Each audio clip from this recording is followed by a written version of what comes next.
वन्दे देवोमापतिं सुरगुरुं वन्दे जगत्कारणं वन्दे पन्नगभूषणं मृगधरं वन्दे पशूनां पतिं वन्दे सूर्यशशाङ्कवरिनयनम्. ನಮ್ಮೆಲ್ಲರದು ಎರಡು ಶರೀರ ಒಂದೇ ಆಗಿ ಮಾಡಿಕೊಳ್ಳುವುದೇ ಆರೋಗ್ಯದ ಯೋಗ. ಕನ್ನಡದ ಶ್ರೇಷ್ಠರೇ, ನಾನು ಲಕ್ಷ್ಮೀನಾರಾಯಣ್ ಬಿ ವಿ ಕೌಶಿಕ್, ಸಪ್ತಬಿಂದು ಯೋಗ ಮಂದಿರ, ಶಿವಮೊಗ್ಗ. ನಮ್ಮೆಲ್ಲರ ದೇಹ ಒಂದು ದೇಹವಲ್ಲ, ಅದು ಎರಡು ದೇಹ. ಒಂದು ಫಿಸಿಕಲ್ ಬಾಡಿ, ಭೌತಿಕ ಶರೀರ, ಇನ್ನೊಂದು ಸಬ್ಟಲ್ ಬಾಡಿ, ಸೂಕ್ಷ್ಮ ಶರೀರ. ನಾವೆಲ್ಲರೂ ಈ ಎರಡು ಶರೀರಗಳನ್ನು ಹೊತ್ತುಕೊಂಡೇ ಬಂದಿದ್ದೇವೆ. ಅವೆರಡನ್ನು ಕಾಪಾಡಿಕೊಳ್ಳಲು ಯಾವಾಗಲೂ ಹೆಣಗಾಡಿಕೊಳ್ಳುತ್ತಾ ಇರುತ್ತೇವೆ. ಯಾಕಂದರೆ ಯಾವಾಗಲೂ ನಮ್ಮ ಈ ಎರಡು ಶರೀರಗಳನ್ನು ಹಾಳು ಮಾಡಿಕೊಳ್ತಾನೆ ಇರ್ತೇವೆ, ಅದು ಬದುಕಿರ್ತೇವೆ ಜೀವೋತ್ಸವದ ಹಾಗೆ. ಯಾವಾಗಲೂ ಅಲ್ಲ, ಆವಾಗ. ಈ ಆವಾಗಲೆಲ್ಲ ಅನ್ನುವುದೇ ಜೀವೋತ್ಸವದ ಹಾಗೆ ಆಗುತ್ತೇವಲ್ಲ, ಆಗ ಅನುಭವಿಸುವುದೇ ಅನುಭವಿಸುವ ಗಳಿಗೆಯೇ ನಮ್ಮ ಎರಡು ಬಗೆಯ ಶರೀರದ ಆರೋಗ್ಯವನ್ನು ಹಾಳು ಮಾಡುವುದು. ಕೆಲವೊಮ್ಮೆ ಬಹಳ ಬೇಸರಗೊಳ್ತೇವೆ, ಕೆಲವೊಮ್ಮೆ ಬಹಳ ಕೋಪಗೊಳ್ತೇವೆ, ಕೆಲವೊಮ್ಮೆ ಡಿಪ್ರೆಷನ್ಗೂ ಹೋಗಿಬಿಡ್ತೇವೆ. ಕೋಪಗೊಂಡಾಗ ಮನೆಯವರ ಮೇಲೆ ಬಹಳವಾಗಿ ಚೀರಾಡುವುದು, ಕೂಗಾಡುವುದನ್ನು ಮಾಡುತ್ತೇವೆ. ಹಾಗೆ ಮಾಡುವುದಕ್ಕೆ ನಮ್ಮ ಮನಸ್ಸಿನ ಪ್ರಮಾಣ, ಅನುಮಾನ, ವಿಪರ್ಯಯ, ವಿಕಲ್ಪ ಸ್ವರೂಪಗಳು ಅತ್ಯಂತ ಶೀಘ್ರವಾಗಿ, ಅತ್ಯಂತ ಪ್ರಖರವಾಗಿ ಕೆಲಸ ಮಾಡುತ್ತವೆ.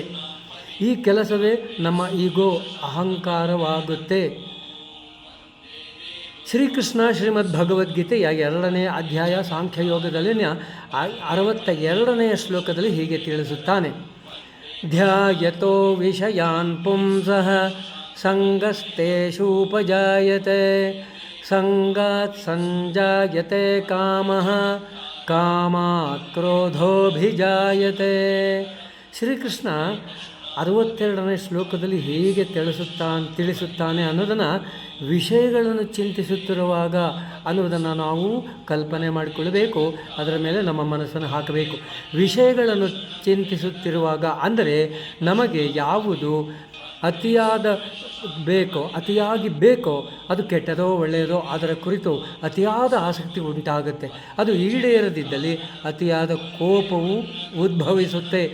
ಹಾಗಾಗಿ ಈ ನಮ್ಮ ಸಿಟ್ಟು ನಮ್ಮದೇ ಅನಾರೋಗ್ಯಕ್ಕೆ ಮೂಲವಾಗಿ ಬಿಡುತ್ತೆ. ಹೇಗೆ ಅದು? ನಮ್ಮೊಳಗಿನ ಕಿಚ್ಚು ನಮ್ಮನ್ನೇ ಸುಡುವುದಲ್ಲದೆ ಪಕ್ಕದ ಮನೆಯನ್ನು ಸುಡುವುದೇ. ನಮ್ಮೊಳಗಿನ ಅತ್ಯಂತ ಅತಿ ಸೂಕ್ಷ್ಮ ಅಂಗಾಂಗಗಳು ನಮ್ಮ ಮನಸ್ಸಿನ ಓಘದಂತೆ ಕಾರ್ಯನಿರ್ವಹಿಸುತ್ತಾ ಇರುತ್ತವೆ. ನಮಗೆ ಗೊತ್ತಾಗುವುದೇ ಇಲ್ಲ. ನಮ್ಮ ಮನಸ್ಸು ಶಾಂತವಾಗಿದ್ದರೆ ಅವುಗಳು ಕೂಡ ಶಾಂತವಾಗಿ ಕೆಲಸ ಮಾಡಿಕೊಂಡಿರುತ್ತವೆ. ನಾವು ವ್ಯಗ್ರವಾದರೆ ಅವುಗಳು ನೊಂದುಕೊಳ್ಳುತ್ತವೆ, ಅವುಗಳು ಕೂಡ ಸಿಟ್ಟಿಗೆ ಏಳುತ್ತವೆ. ನಮ್ಮ ಶರೀರವನ್ನು ಅವು ಹಾಳು ಮಾಡಿಬಿಡುತ್ತವೆ. ನಾವು ಸಂತೋಷದಿಂದ ಇದ್ದರೆ ಅವು ನಗುತ್ತಲೇ ಇರ್ತವೆ. ನಗುತ್ತಾ ಕೆಲಸ ಮಾಡಿಕೊಂಡು ನಮ್ಮ ಆರೋಗ್ಯವನ್ನು ಯಾವಾಗಲೂ ಸುಧಾರಿಸಿಕೊಂಡೇ ಇರುತ್ತವೆ. ಡಿ ವಿ ಗುಂಡಪ್ಪನವರು ತಮ್ಮ ಮಂಕುತಿಮ್ಮನ ಕಗ್ಗದಲ್ಲಿ ಹೀಗೆ ಹೇಳ್ತಾರೆ: ತಪ್ಪು ನೆನೆತುಂ ಸೈಸದಪ್ಪಟದ ಗುಣಶಾಲಿ ಕಪ್ಪು ಕಂಡು ಕನಲ್ವ ಕೆಂಡ ಗುಲಗಂಜಿ ಉಪ್ಪೋ ಸಪ್ಪೆಯೋ ನಿನ್ನ ಮೈ ಬೆವರು ನೆಕ್ಕಿ ತಿಳಿ ಒಪ್ಪಿಹೆಯ ನೀನ ಜನ ಮಂಕುತಿಮ್ಮ. ಇನ್ನೊಬ್ಬರ ತಪ್ಪನ್ನು ಸಹಿಸಲು ಸಾಧ್ಯವಾಗದೆ ನಾನು ಕೆಂಪು ಗುಲಗಂಜಿ, ಇನ್ನೊಬ್ಬರು ಕಪ್ಪು ಅನ್ನುವ ದಾಸ್ಯದಲ್ಲೇ ಇರುತ್ತೇವೆ. ಆದರೆ ತಪ್ಪನ್ನು ನಾವೇ ಕಂಡುಕೊಳ್ಳಬೇಕು, ನಮ್ಮ ತಪ್ಪನ್ನು ನಾವೇ ಕಂಡುಕೊಳ್ಳಬೇಕು. ಹಾಗೆ ಆದರೆ ಅನಜ ಅಂದರೆ ಬ್ರಹ್ಮನನ್ನೇ ಕಂಡ ಹಾಗೆ ಆಗುತ್ತೆ. ಹಾಗೆ ವಿಮರ್ಶಿಸಿಕೊಳ್ಳುವಷ್ಟರಲ್ಲೇ ಆರೋಗ್ಯ ಹೇಗೆ ಹದಗೊಡುತ್ತೆ ಗೊತ್ತಾ? ಮನೆಯಲ್ಲಿಯೇ ಸಣ್ಣ ಸಣ್ಣ ವಿಷಯಕ್ಕೇನೆ ಬಹಳ ಉದ್ದದ ಜಗಳವಾಗಿ ಬಿಡುತ್ತೆ. ಯಾಕೆ ಹಾಗೆ? ಮನೆಯನ್ನು ಚೊಕ್ಕಟವಾಗಿ ಇಟ್ಟುಕೊಳ್ಳಬೇಕೆಂದೇ ಮನಸ್ಸಿನಲ್ಲಿ ಗಟ್ಟಿಯಾಗಿ ಮಾಡಿಕೊಂಡಿರುತ್ತಾಳೆ. ಅದು ಆಕೆಯ ಆಸೆ, ಅದು ಆಕೆಯ ಹೆಮ್ಮೆ. ಆದರೆ ಬಹುತೇಕ ಗಂಡಸರಿಗೆ ಹಾಗಲ್ಲ. ಮಕ್ಕಳ ಶುಶ್ರೂಷೆ, ಕುಡಿದ ಲೋಟ, ಹೊದ್ದ ಟವಲ್ಲು, ಹೀಗೆ ಸಣ್ಣ ಸಣ್ಣ ವಿಷಯಗಳ ಗಮನ ಇಲ್ಲದಿರುವಿಕೆ ಎಲ್ಲವೂ ಮ್ಯಾಟರ್ ಆಗಿಬಿಡುತ್ತೆ. ಆಗ ಆಗೋದೇನು? ಮನೆಯೊಡತಿಯ ಕೋಪ ನೆತ್ತಿಗೇರಿ ಬಿಡುತ್ತೆ. ಆಗ ಆಗುವ ಕಲಹ ಮನೆಯೊಡತಿಯ ಈಗೋವನ್ನು ಇನ್ನೂ ಹೆಚ್ಚಿಸಿಬಿಡುತ್ತೆ. ಆದರೆ ನಷ್ಟ ಯಾರಿಗೆ? ಆ ಮನೆಯೊಡತಿಗೆ. ಏನಾಗುತ್ತೆ ಆ ನಷ್ಟ? ಮುಂದಿನ 3 ದಿನ ಮಾತಿಲ್ಲ, ಕತೆ ಇಲ್ಲ, ಉದರದಲ್ಲಿ ಕೆಂಡ, ಮೈಯಲ್ಲಿ ಉರಿ, ತಲೆಯ ಒಳಗೆ ತಂದಿಟ್ಟ ಬೆಟ್ಟ, ಮತ್ತು ಮುಂದಿನ 3 ತಿಂಗಳು ಸುಸ್ತು, ಸಂಕಟ, ವೆರ್ಟಿಗೋ, ಒದ್ದಾಟ.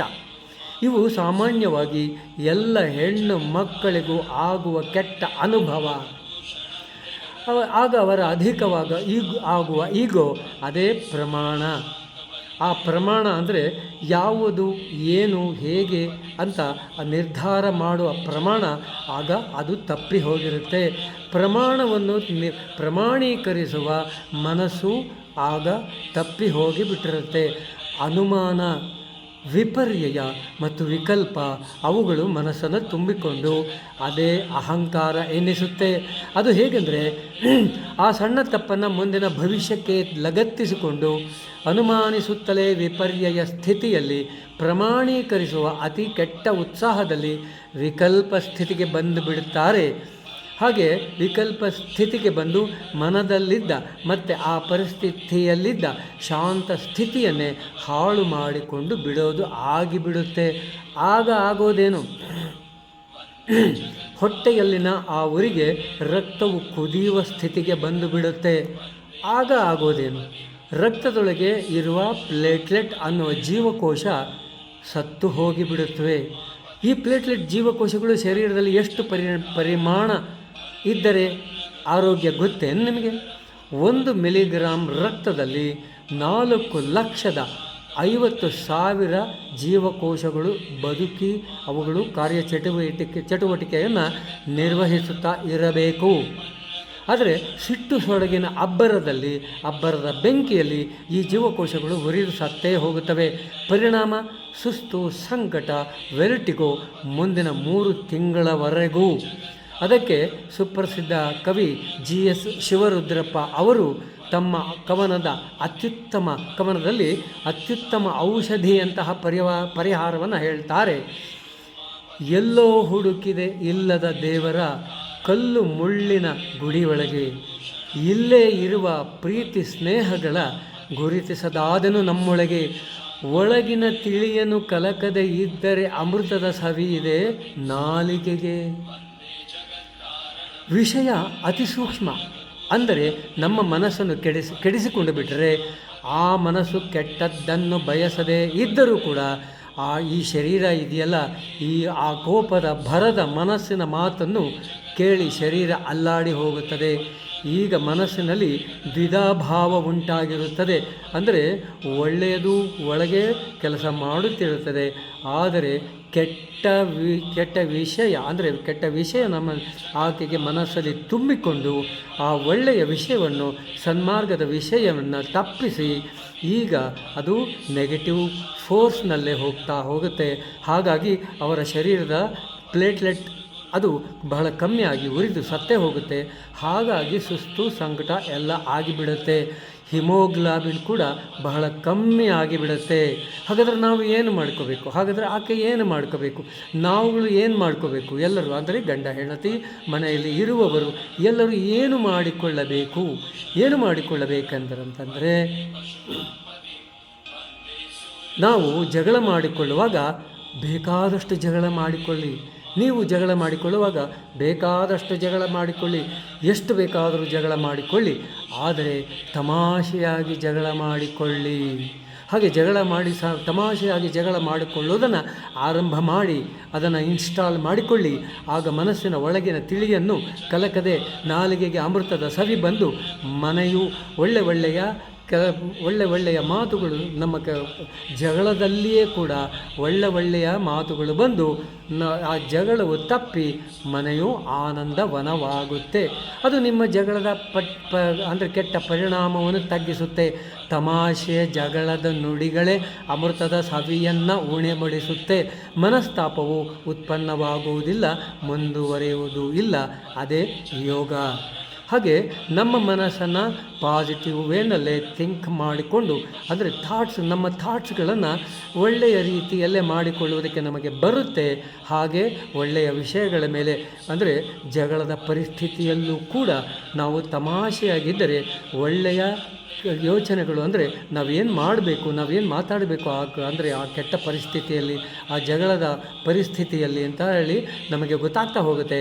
ಹಾಗೆ ಗೊತ್ತಾಗೋದನ್ನು ನಮ್ಮ ನಾಲಿಗೆಯು ಅಮೃತದ ನುಡಿಗಳನ್ನು ಸುರಿಸ್ತಾ ಇರುತ್ತೆ ಆ ಜಗಳದಲ್ಲಿಯೂ ಕೂಡ.